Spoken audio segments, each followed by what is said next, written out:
இன்னைக்கு வந்து நம்ம பூண்டு குழம்பு வைக்க போகிறோம். நல்லெண்ணெய் கொஞ்சம் ஊற்றிக்கலாம். கடுகு போட்டுக்கலாம், ஜீரகம் போட்டுக்கலாம், வெந்தயம் கொஞ்சம் போட்டுக்கலாம், கருவேப்பிலை கொஞ்சம் போட்டுக்கலாம், பூண்டு சேர்த்துக்கலாம், வெங்காயம் சேர்த்துக்கலாம்,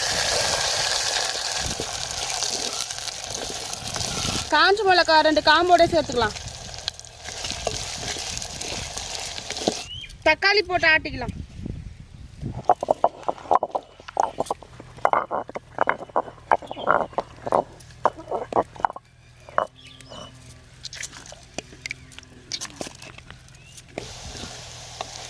இப்போ அரைச்சு வச்ச தக்காளி சேர்த்துக்கலாம்.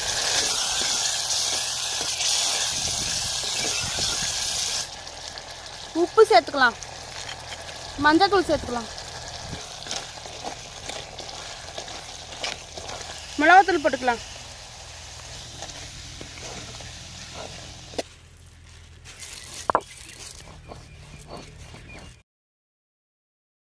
தனியா அரைச்சு வச்சது போட்டுக்கலாம்,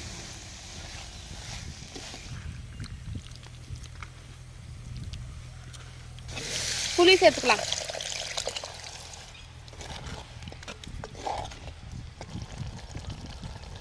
நல்லா எண்ணெய் பிரிஞ்சு வந்த பிறகும் வெல்லம் சேர்த்துக்கலாம்.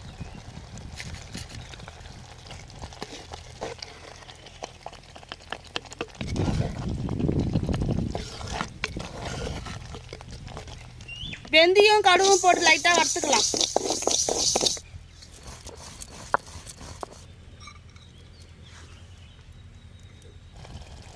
வெந்தயம் கடுகு தூள் பண்ணி வச்சுக்கலாம், அதை சேர்த்துக்கலாம். ஒரு கலரிட்டு கொத்தமல்லி போட்டு இறக்கலாம். கம்மன்னு பூண்டு குழம்பு ரெடி ஆயிடுச்சு.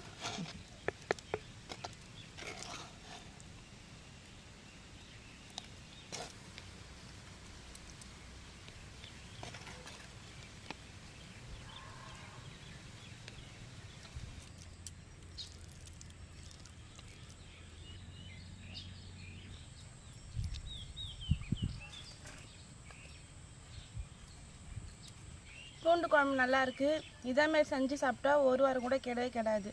நீங்களே செஞ்சு பார்த்துட்டு செஞ்சு சாப்பிட்டு எப்படி இருக்குதுன்னு கமெண்ட் பண்ணுங்கள்.